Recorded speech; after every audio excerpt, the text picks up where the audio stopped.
विंध्यवासिनी, पर्वतों की रानी। आदिशक्ति का आगमन। रात्रि के अंधेरे में विंध्याचल पर्वत के शिखर चमक रहे थे। विंध्य पर्वतमाला की चोटियों पर लगे झरोखे जैसे चट्टानों में छिपी वनस्पतियों से धीमी हवा गुजर रही थी। इस रात आकाश में नक्षत्र अनोखे चमक के साथ जगमगा रहे थे, मानो आज कोई विशेष घटना होने वाली हो। गंगा नदी का जल भी आज अधिक चंचल था। लहरें ऐसे उठ रही थीं, मानो किसी दिव्य आगमन का स्वागत करने को व्याकुल हों। उस रात गोकुल में महाराज नंद के घर, जहां एक ओर देवकी पुत्र कृष्ण का जन्म हो रहा था, वहीं यशोदा के गर्भ में एक दिव्य कन्या का जन्म भी हो रहा था। यह कन्या साक्षात योगमाया थी, आदिशक्ति का एक अवतार, जो भगवान विष्णु की माया शक्ति के रूप में प्रकट हुई थी। वसुदेव जब अपने पुत्र को लेकर कारागृह से बाहर निकले, उनके पीछे पीछे एक अद्भुत प्रकाश भी चला। वसुदेव ने बालक कृष्ण को यशोदा के शयनागार में रख दिया और वहां से नवजात कन्या को उठा लिया। जैसे ही वे कारागार की ओर लौटने लगे, तभी आकाश से एक आवाज गूंजी, वसुदेव, इस कन्या का भाग्य विंध्य के शिखर पर लिखा है। यह कन्या केवल कंस से कृष्ण की रक्षा ही नहीं करेगी, बल्कि समस्त मानव जाति के लिए कल्याणकारी होगी। इसे लेकर कारागार जाओ, किंतु इसका असली निवास विंध्य पर्वत होगा। वसुदेव अचंभित थे, परंतु उन्होंने दैवी आदेश का पालन किया। जब कंस ने यशोदा की कन्या को उठाया और पत्थर पर पटकने का प्रयास किया, वह कन्या हाथों से छूटकर आकाश में अष्टभुजा देवी के रूप में प्रकट हुई। ओ अज्ञानी, तेरा नाश करने वाला पहले ही जन्म ले चुका है, तेरा विनाश निश्चित है। कहते हुए वह दिव्य कन्या अदृश्य हो गई और विंध्य पर्वत की ओर उड़ चली। विंध्य पर्वत की एक गुफा में प्रवेश करते ही उस दिव्य कन्या ने देखा कि वहां पहले से ही एक तपस्वी विराजमान था। वह तपस्वी कोई और नहीं, स्वयं महर्षि विंध्य थे, जिन्होंने सत्ययुग से इस पर्वत की रक्षा की थी। आओ देवी, महर्षि ने कहा, मैं आपके आगमन की प्रतीक्षा कर रहा था। इस पर्वत को आपकी शक्ति की आवश्यकता है। यहाँ आप विंध्यवासिनी के नाम से पूजी जाएंगी। इस प्रकार योग माया विंध्य पर्वत पर रहने लगी और विंध्यवासिनी के नाम से प्रसिद्ध हुई। उनकी शक्ति से पर्वत प्राणवान हो उठा, वनस्पतियां हरी भरी हो गईं और इस स्थान को एक दिव्य शक्ति पीठ के रूप में मान्यता मिली। द्वितीय अध्याय। महिषासुर का आतंक। सैकड़ों वर्ष बाद विंध्य पर्वत की शांत वादियों में एक भयंकर आतंक फैल गया। महिषासुर नामक एक असुर, जो भैंसे के सिर वाला विकराल राक्षस था, अपनी विशाल सेना के साथ विंध्य की ओर बढ़ रहा था। उसने अपनी शक्ति से देवताओं को परास्त कर दिया था और अब उसकी नजर विंध्य पर्वत पर थी, जहां एक रहस्यमयी शक्ति का निवास था, जिसके बारे में उसने सुना था। विंध्य पर्वत के तलहटी में एक छोटा सा गांव था, कालीखो। वहां के लोग सरल जीवन जीते थे और माता विंध्यवासिनी की उपासना करते थे। गांव के मुखिया सुदर्शन एक वृद्ध पुजारी थे, जो कई पीढ़ियों से माता की सेवा कर रहे थे। एक सुबह जब सुदर्शन अपनी दैनिक पूजा के लिए पर्वत की ओर जा रहे थे, उन्होंने देखा कि आकाश में काले बादल छा गए हैं और एक अजीब सी गंध हवा में फैल गई है।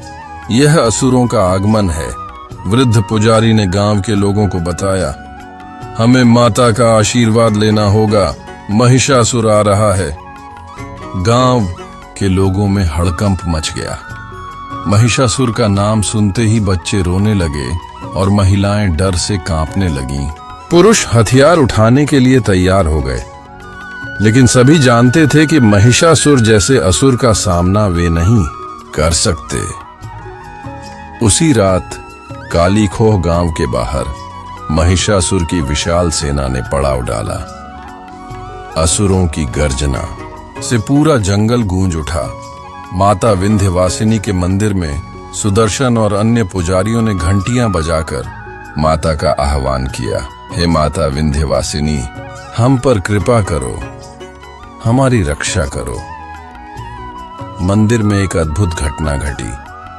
विंध्यवासिनी की प्रतिमा से प्रकाश की किरणें निकलने लगीं।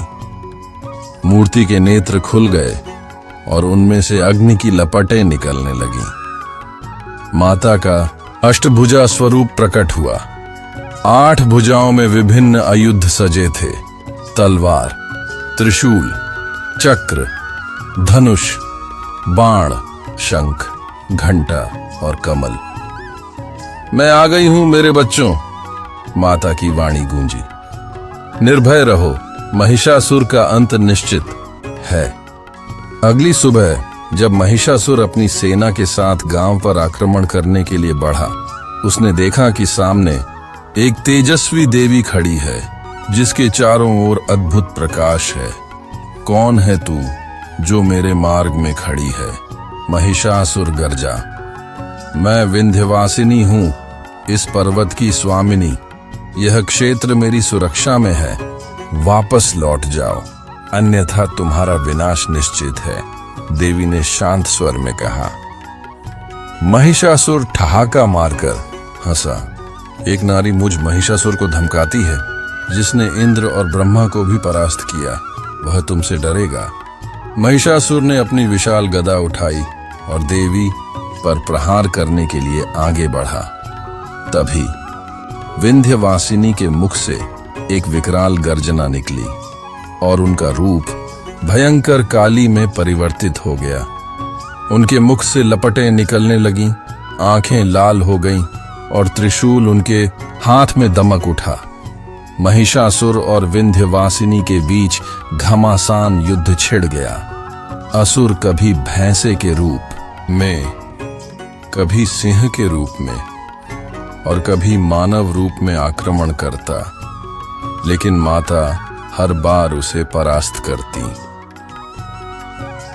युद्ध 7 दिन और 7 रात तक चला।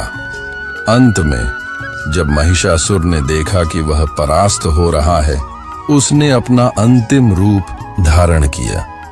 एक विशाल भयंकर भैंसे का रूप, जिसकी सींगों से अग्नि की लपटें निकल रही थीं। तब विंध्यवासिनी ने दुर्गा का रूप धारण किया। सिंह पर सवार होकर उन्होंने अपने त्रिशूल से महिषासुर के हृदय को बेध दिया। महिषासुर की चीख से पूरा विंध्य पर्वत कांप उठा और उसका विशाल शरीर धरती पर गिर पड़ा। उस दिन से विंध्यवासिनी को महिषासुर मर्दिनी के नाम से भी जाना जाने लगा, महिषासुर का वध करने वाली। तृतीय अध्याय, त्रिकोण का रहस्य। विंध्य पर्वत की गोद में काल के प्रवाह के साथ माता विंध्यवासिनी की महिमा और बढ़ती गई। लोगों को पता चला कि माता केवल एक स्थान पर ही नहीं, बल्कि विंध्य पर्वत के विभिन्न स्थानों पर अपने विभिन्न रूपों में विराजमान हैं। प्राचीन काल में एक महान तंत्र साधक काल भैरव थे, जो माता की आराधना में निरत रहते थे। एक बार जब वे गहन साधना में लीन थे, उन्हें एक दिव्य दर्शन हुआ। माता विंध्यवासिनी ने उन्हें अपने 3 रूपों का रहस्य बताया। काल भैरव, मैं इस पर्वत पर त्रिदेवी के रूप में विराजमान हूं, माता ने कहा।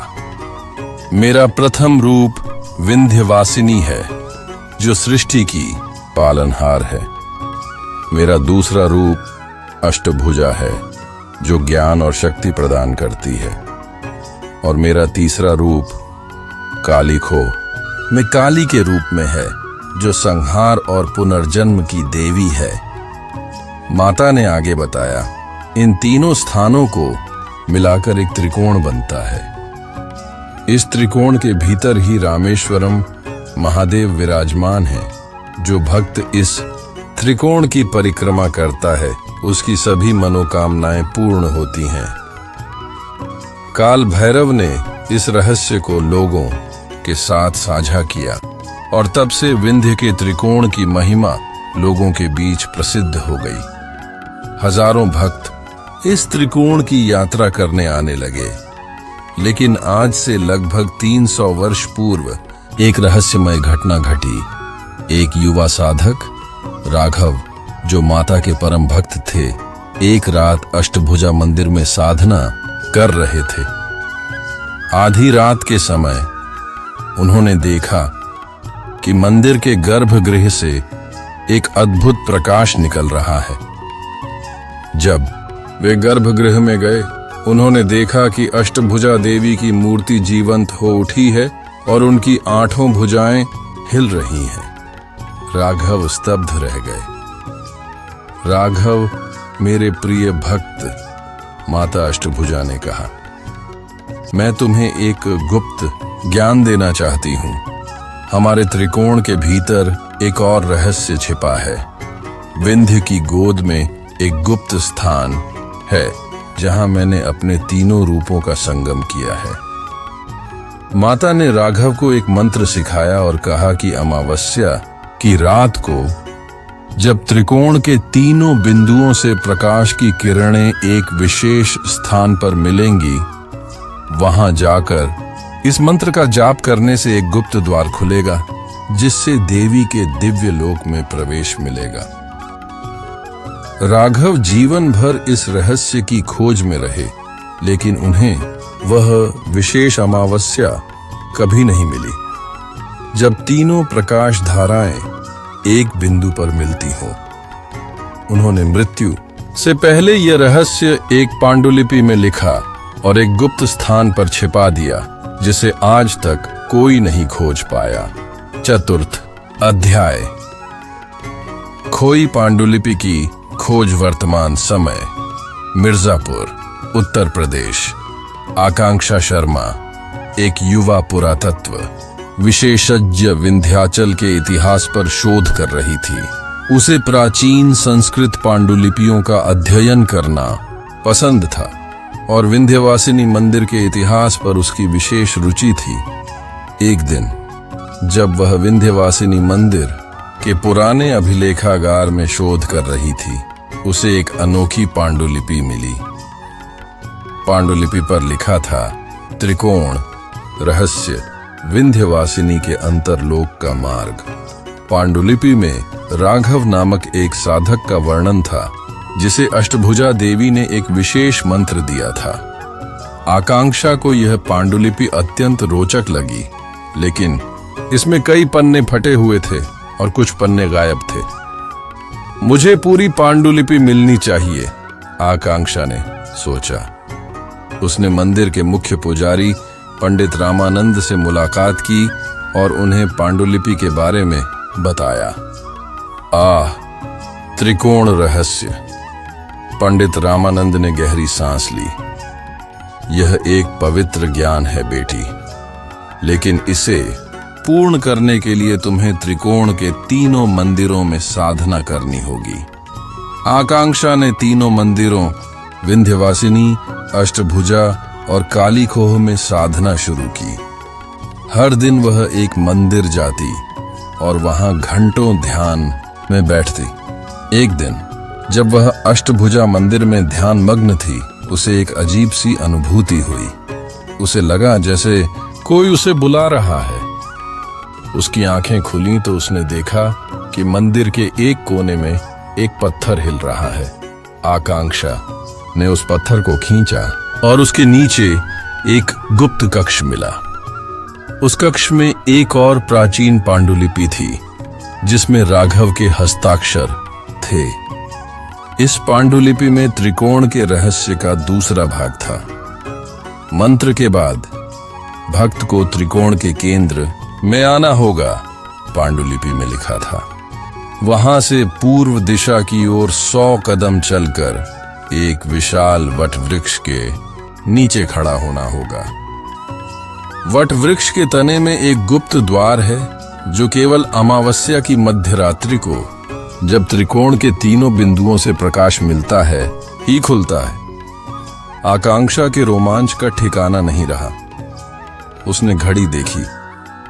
अगली अमावस्या सिर्फ 3 दिन बाद थी। उसने तय किया कि वह इस रहस्य की खोज करेगी। उसने तीनों मंदिरों के पुजारियों से बात की और उन्हें अपनी खोज के बारे में बताया। पुजारी भी उत्सुक थे, लेकिन उन्होंने चेतावनी भी दी। बेटी, यह मार्ग खतरों से भरा है, काली खोह के पुजारी ने कहा। कई साधक इस रहस्य की खोज में अपना जीवन गंवा चुके हैं, लेकिन आकांक्षा दृढ़ थी। अमावस्या की रात को वह त्रिकोण के केंद्र में पहुंची। जैसे जैसे मध्य रात्रि नजदीक आई, वह पूर्व दिशा की ओर चलने लगी। 100 कदम बाद उसे वह विशाल वट वृक्ष मिला, जिसकी बात पांडुलिपि में थी। जैसे ही मध्यरात्रि हुई, अद्भुत दृश्य दिखाई दिया। विंध्यवासिनी, अष्टभुजा और काली खोह मंदिरों से 3 प्रकाश धाराएं निकलीं और वट वृक्ष के तने पर मिली। वट वृक्ष का तना खुल गया और अंदर एक सुरंग दिखाई दी। आकांक्षा के हृदय की धड़कनें तेज हो गईं। उसने राघव द्वारा बताए मंत्र का जाप शुरू किया और धीरे धीरे सुरंग में प्रवेश किया। 5वां अध्याय, अंतरलोक की यात्रा। सुरंग अंधेरी और संकरी थी, लेकिन आकांक्षा अपने हाथ में मशाल लेकर आगे बढ़ती गई। सुरंग कई मोड़ लेती थी और कभी कभी इतनी संकरी हो जाती थी कि आकांक्षा को झुककर चलना पड़ता। अचानक सुरंग खत्म हो गई और आकांक्षा एक विशाल गुफा में पहुंच गई। गुफा के चारों ओर प्राचीन मूर्तियां और चित्र थे, जिनमें देवी के विभिन्न रूपों को दर्शाया गया था। गुफा के बीच में एक विशाल मंडप था, जिसमें एक सिंहासन पर माता विंध्यवासिनी की एक भव्य मूर्ति विराजमान थी। मां, मैं यहां तक पहुंच गई, आकांक्षा ने प्रार्थना की। अचानक मूर्ति से एक तेज प्रकाश निकला और माता विंध्यवासिनी साक्षात प्रकट हुई। आओ बेटी, माता ने कहा, तुम्हारे श्रद्धा और साहस ने तुम्हें यहां तक पहुंचाया है। मैं तुम्हें अपना दिव्य लोक दिखाऊंगी। माता ने अपना हाथ आकांक्षा के सिर पर रखा और अचानक आकांक्षा ने स्वयं को एक अलौकिक स्थान पर पाया। यह स्थान विंध्य पर्वत जैसा ही था, लेकिन इसमें एक अद्भुत चमक थी। वहां के पेड़ पौधे, पत्थर, हर चीज से एक दिव्य प्रकाश निकल रहा था। यह मेरा अंतरलोक है बेटी, माता ने कहा, जहां मैं अपने भक्तों के लिए वरदान संजोती हूं। यहां हर मनोकामना पूर्ण होती है।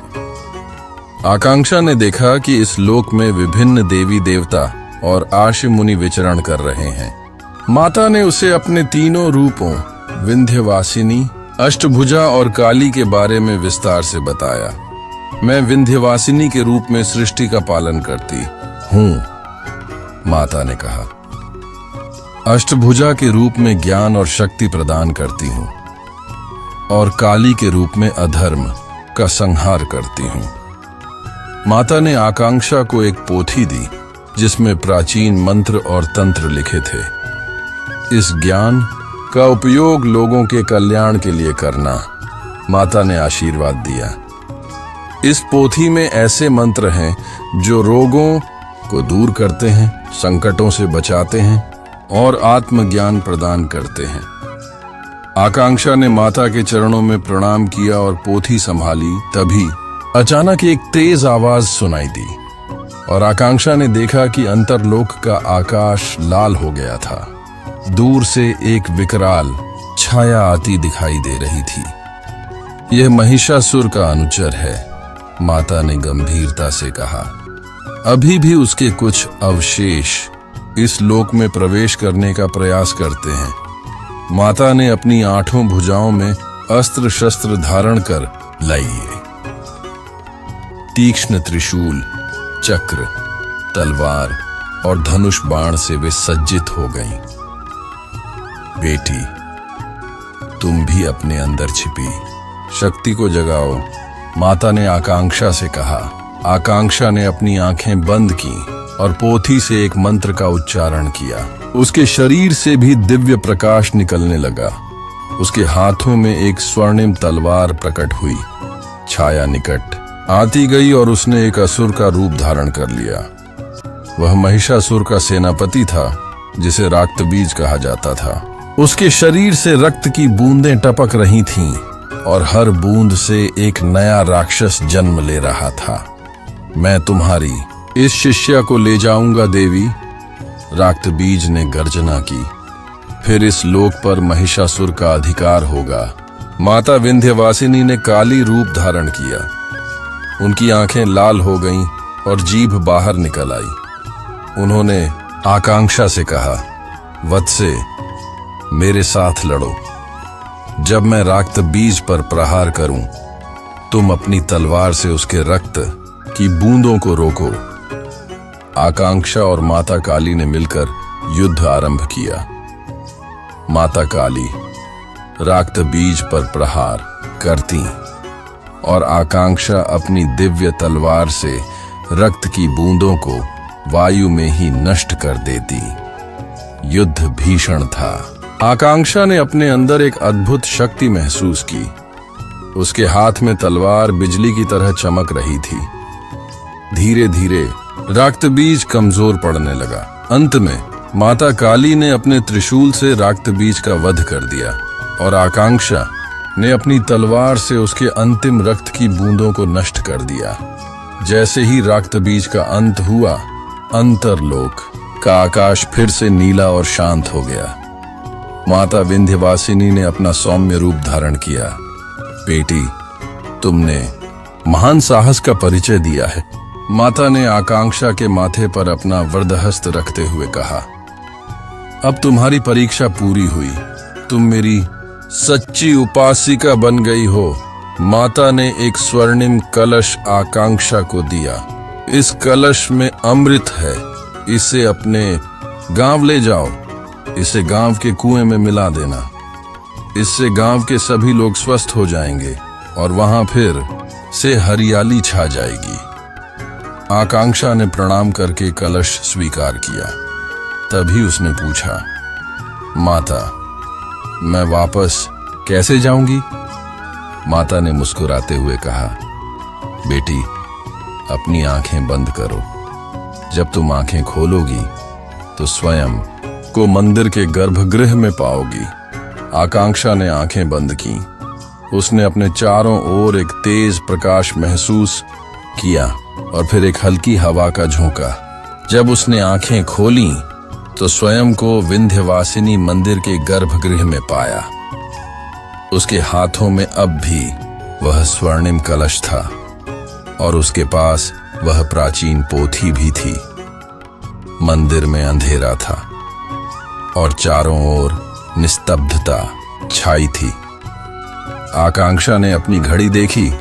रात के 3 बज रहे थे। वह हैरान थी क्योंकि उसे अंतरलोक में कई दिन बिताए हुए लग रहे थे, लेकिन यहां तो मात्र कुछ घंटे ही बीते थे।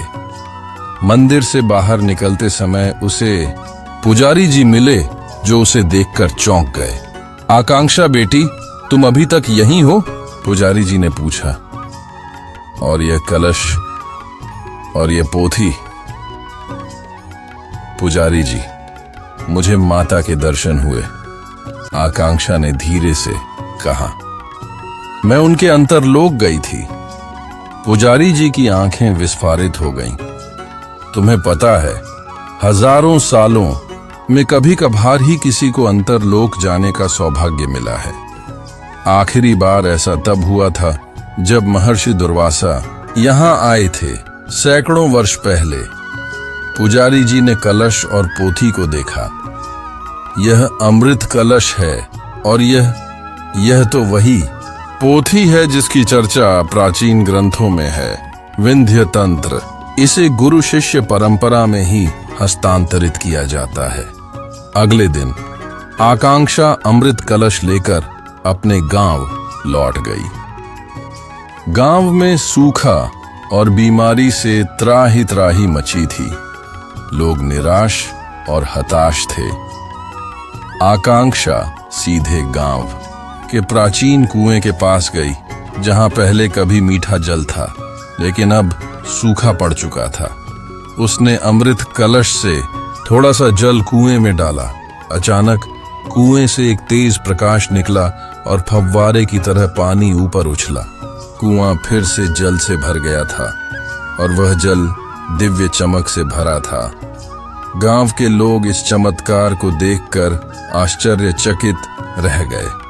जैसे जैसे लोगों ने इस जल का सेवन किया, वे स्वस्थ होने लगे। खेतों में सिंचाई करने पर मुरझाई फसलें हरी भरी होने लगीं। लेकिन इस चमत्कार के साथ ही आकांक्षा को एक अजीब बात महसूस हुई। वह रात में अपने सपनों में फिर से अंतरलोक पहुंच जाती थी। वहां माता विंध्यवासिनी उससे बातें करती और उसे नए मंत्र सिखाती। एक दिन आकांक्षा ने देखा कि उसके हाथ से निकला प्रकाश एक बीमार बच्चे को ठीक कर सकता है। धीरे धीरे उसकी ये शक्तियां बढ़ने लगीं। गांव के लोग उसे देवी की संवाहिका कहने लगे। वह न केवल बीमारियों का इलाज करती, बल्कि लोगों के मन के संकट भी दूर करती। लेकिन यही वह समय था जब उसे अपने भीतर एक द्वंद्व महसूस होने लगा। वह अब पूरी तरह से मर्त्यलोक की नहीं रह गई थी, लेकिन अंतरलोक की भी नहीं थी। वह दोनों लोकों के बीच एक सेतु बन गई थी। एक दिन जब वह विंध्य पर्वत पर ध्यान कर रही थी, उसके सामने एक तेजस्वी पुरुष प्रकट हुए। मैं कार्तिकेय हूं, उस पुरुष ने कहा, माता विंध्यवासिनी के पुत्र। माता ने तुम्हें चुना है एक विशेष कार्य के लिए। आकांक्षा ने विनम्रता पूर्वक प्रणाम किया। दोनों लोकों के बीच का पर्दा पतला होता जा रहा है, कार्तिकेय ने कहा। कुछ असुर इसका फायदा उठाकर मर्त्यलोक में प्रवेश कर रहे हैं। रक्त बीज के अनुयायी अभी भी जीवित हैं। वे मर्त्यलोक में अशांति फैला रहे हैं। आकांक्षा ने अपने गांव और आसपास के क्षेत्रों में बढ़ती अशांति और अप्राकृतिक घटनाओं के बारे में सोचा। अब समझ में आया कि वे सब अकारण नहीं थीं। तुम्हें दोनों लोगों के बीच संतुलन बनाए रखना होगा, कार्तिकेय ने आगे कहा। तुम्हारे पास अब विशेष शक्तियां हैं। तुम अंतरलोक और मर्त्यलोक के बीच आ जा सकती हो। इस शक्ति का उपयोग अधर्म के विनाश के लिए करो। इसके बाद कार्तिकेय ने आकांक्षा को एक स्वर्णिम त्रिशूल दिया। यह त्रिशूल तुम्हें दोनों लोकों में सुरक्षित यात्रा करने में मदद करेगा। इसके साथ तुम असुरों का सामना कर सकोगी। अब आकांक्षा का जीवन पूरी तरह से बदल चुका था। दिन में वह गांव के लोगों की सेवा करती और रात में अंतरलोक जाकर माता से नई शिक्षाएं प्राप्त करती। कभी कभी वह अपने त्रिशूल से असुरों से युद्ध भी करती, जो मर्त्यलोक में प्रवेश करने की कोशिश करते। धीरे धीरे आसपास के गांवों के लोग भी उसके पास आने लगे। उन्होंने एक नया मंदिर बनाया, जिसे अंतरलोक द्वार कहा जाता था। यह मंदिर दोनों लोकों के बीच एक सेतु बन गया। आकांक्षा अब एक साधारण लड़की नहीं रही थी। वह माता विंध्यवासिनी की अंश बन गई थी, दोनों लोकों की रक्षक, जो धर्म की स्थापना और अधर्म के विनाश के लिए समर्पित थी। एक दिन जब वह मंदिर में ध्यान में लीन थी, उसे संदेश मिला कि पास के एक गांव में अजीब घटनाएं हो रही हैं। लोगों के शरीर में अचानक असुर शक्तियां प्रवेश कर रही थीं। आकांक्षा जानती थी कि यह एक नया युद्ध था और इस बार असुर सीधे मनुष्यों के शरीर का उपयोग कर रहे थे। उसे अपने ज्ञान और शक्तियों का उपयोग करके इस नई चुनौती का सामना करना था। वह अपने त्रिशूल को लेकर उस गांव की ओर चल पड़ी। नया अध्याय शुरू हो चुका था। अंतरलोक और मर्त्यलोक के बीच एक युद्ध, जिसमें आकांक्षा को दोनों लोकों की रक्षा करनी थी। उसके सामने अब एक नई यात्रा थी, काली घाट की यात्रा, जहां उसे अपने जैसे अन्य साधकों से मिलना था और जहां से अंतरलोक और मर्त्यलोक के बीच के युद्ध का अगला अध्याय शुरू होने वाला था। षष्ठ अध्याय। काली घाट की यात्रा। आकांक्षा ने अपने गांव के लोगों से विदा ली और काली घाट की ओर प्रस्थान किया। काली घाट पश्चिम बंगाल में स्थित एक प्राचीन शक्तिपीठ था, जहां माता काली का विशेष स्थान था। यह स्थान अपनी तांत्रिक परंपराओं और शक्ति के लिए प्रसिद्ध था। यात्रा कठिन थी। उसे विंध्य पर्वत से गंगा के किनारे किनारे पूर्व की ओर जाना था। कई बार उसे अजीब और अप्राकृतिक चुनौतियों का सामना करना पड़ा। एक बार उसे एक ऐसे गांव से गुजरना पड़ा जहां सभी लोग एक अजीब नींद में थे। वे चलते फिरते थे, लेकिन जैसे उनकी चेतना कहीं खो गई हो। आकांक्षा ने अपने ज्ञान का उपयोग करके उन्हें जगाया और पता चला कि एक छाया पुरुष नामक प्राणी उनके सपनों में घुस रहा था और उनकी जीवन शक्ति चुरा रहा था। उसने छाया पुरुष का वध किया और गांव को मुक्त किया। एक अन्य स्थान पर उसे एक विकृत नदी मिली, जिसका जल काला और विषैला था। उसने पाया कि जल को एक नागिन द्वारा विषाक्त किया गया था, जो असुरों के वश में थी। आकांक्षा ने नागिन को असुरों के प्रभाव से मुक्त किया और नदी का जल फिर से शुद्ध हो गया। इस तरह की कई चुनौतियों का सामना करते हुए लगभग 1 महीने की यात्रा के बाद आकांक्षा काली घाट पहुंची। काली घाट एक प्राचीन मंदिर परिसर था, जो हुगली नदी के तट पर स्थित था। मंदिर के चारों और एक व्यस्त बाजार था, जहां तीर्थयात्री और व्यापारी आते जाते रहते थे। मंदिर का वास्तुशिल्प अद्भुत था, प्राचीन पत्थरों से निर्मित, जिन पर जटिल नक्काशी की गई थी। आकांक्षा मंदिर के प्रवेश द्वार पर पहुंची।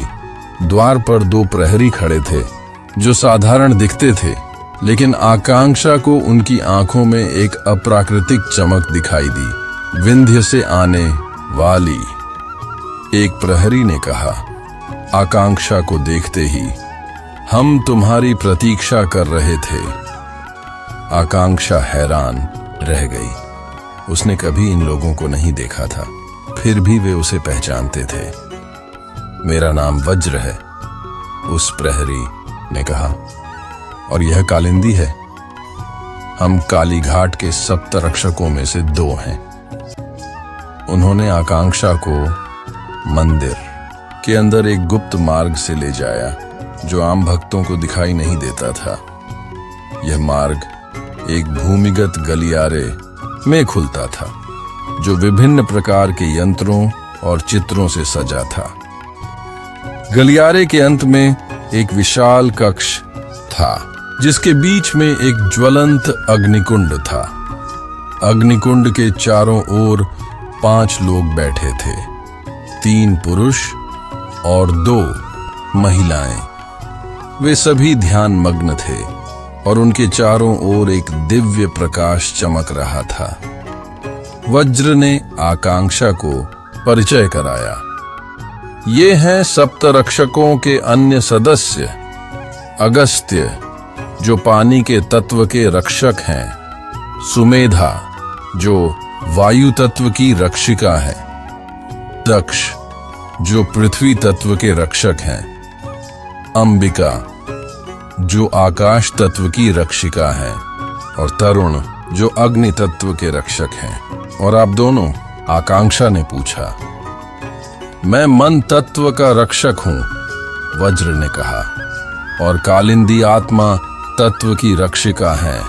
हम 7 तत्वों के रक्षक हैं जो काली घाट के माध्यम से अंतरलोक और मर्त्यलोक के बीच संतुलन बनाए रखते हैं। अगस्त्य, जो सबसे बुजुर्ग लग रहे थे, ने अपनी आंखें खोली और आकांक्षा की ओर देखा। विंध्यवासिनी की चुनी हुई, स्वागत है। तुम्हारा आगमन एक महत्वपूर्ण समय पर हुआ है।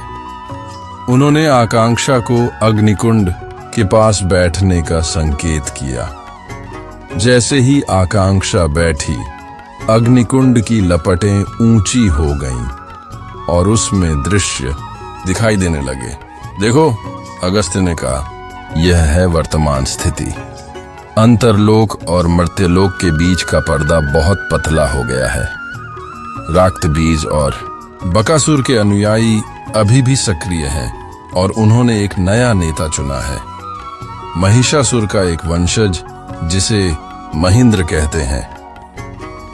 अग्निकुंड में आकांक्षा ने महेंद्र का दृश्य देखा।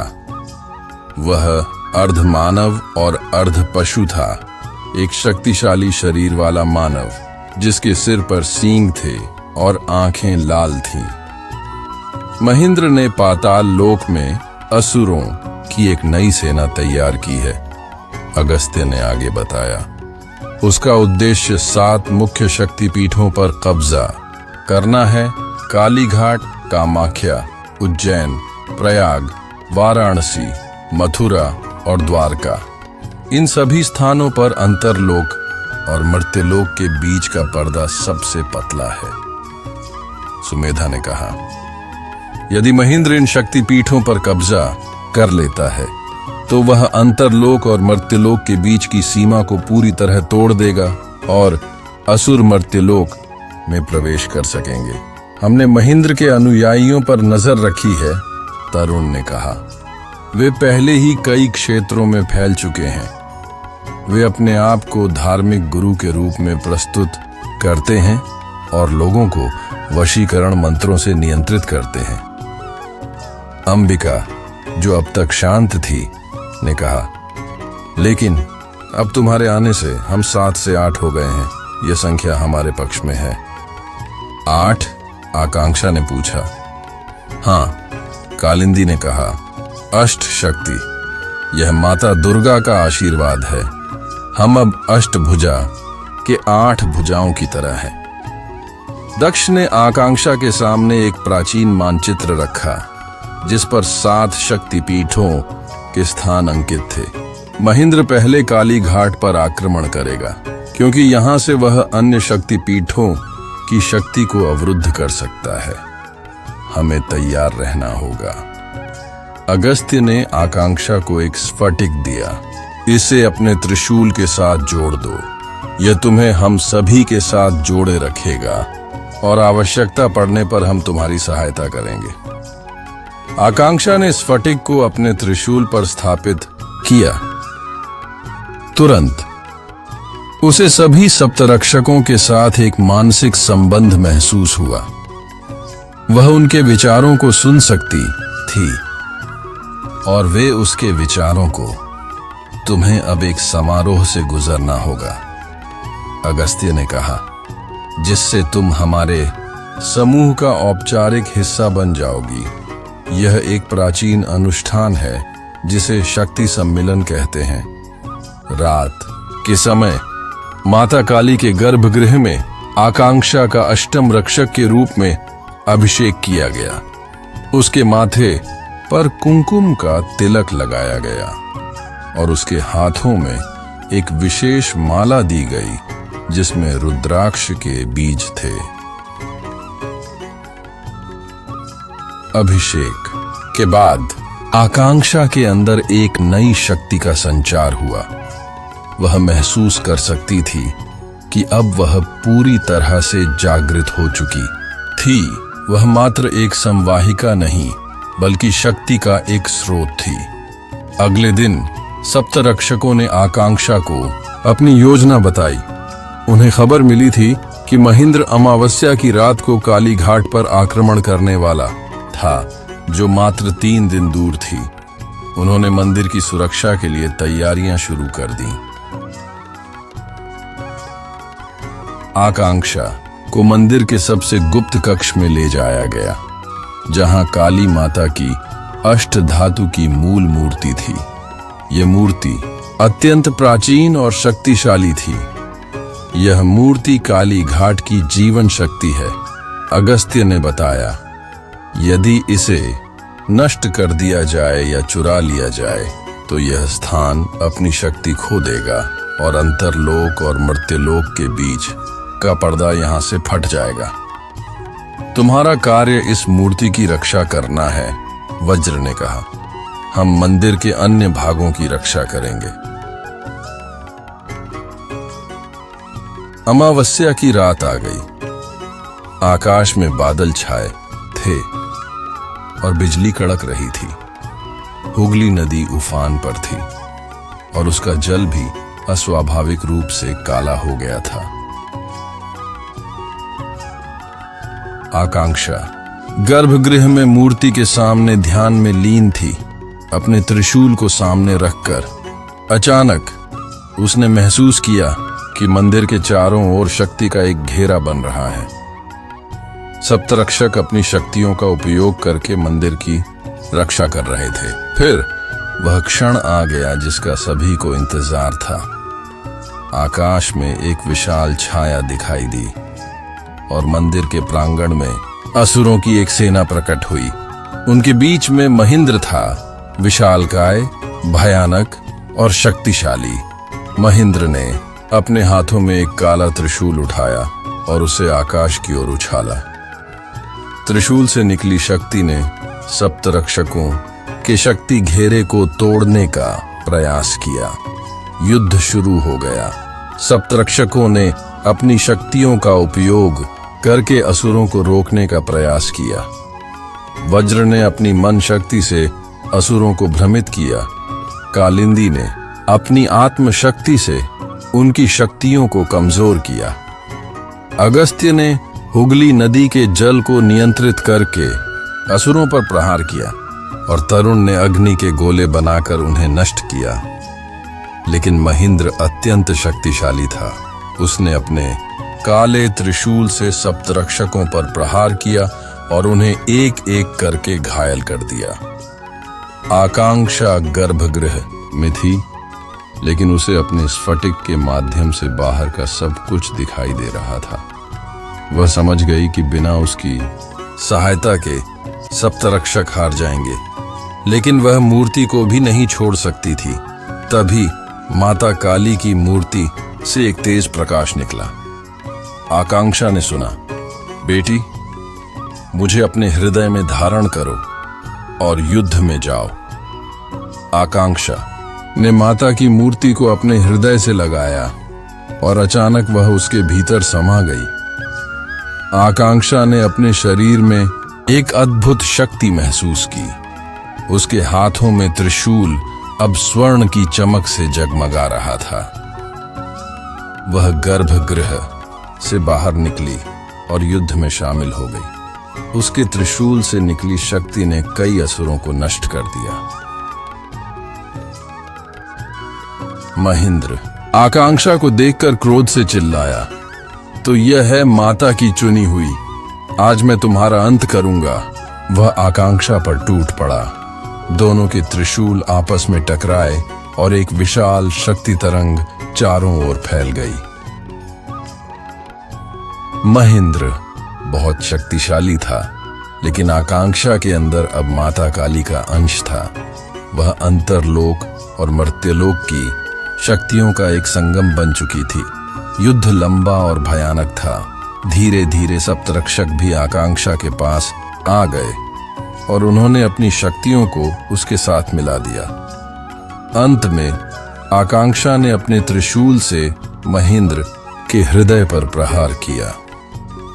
त्रिशूल महेंद्र के शरीर को भेदता हुआ पार निकल गया और वह एक भयानक चीत्कार के साथ गिर पड़ा।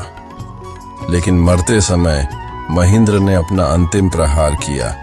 उसके त्रिशूल से निकली शक्ति ने आकांक्षा के शरीर को छू लिया और उसे एक अजीब एहसास हुआ, जैसे उसके अंदर कुछ घुस गया हो। युद्ध के बाद सप्तरक्षकों ने महेंद्र के शरीर को नष्ट कर दिया और उसके अनुयायियों को भगा दिया।